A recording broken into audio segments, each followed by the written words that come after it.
Hello, boys and ghouls. Tonight's terrifying tale I call Silent Night.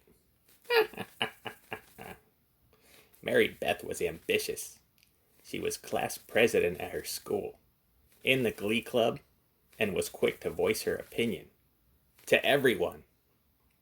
But not everyone was a fan of her recycling drives or her petition to extend the school half an hour for extracurricular activities.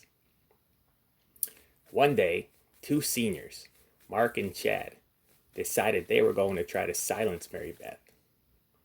They told her they wanted to form a club to discuss ways the school could use some solar power more effectively. At first, Mary Beth was suspicious and skeptical. Mark and Chad were football players, jocks, and had never shown any interest in anything but girls and parties. But she agreed to meet them in the gym at 6 p.m. anyway. When she pulled up to the school, everything was dark except the light coming from the gymnasium. She was nervous and had every right to be. When she entered the gym, it was empty. "Mark, Chad," she called out. No answer. She turned to leave when suddenly the lights went out.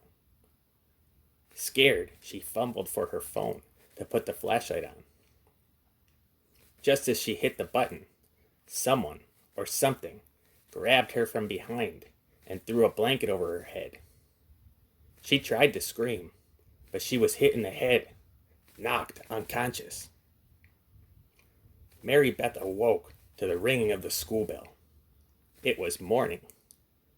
She tried to call for help, but she couldn't talk. Her mouth was covered in duct tape, and worse, she was tied up by rope to the basketball hoop. Then the students entered the room for gym class and saw her hanging there.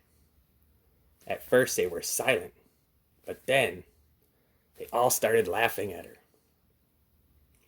Coach Stevens quickly called the principal, who in turn called the fire department to get Mary Beth down. It was the most terrifying, embarrassing night of her life.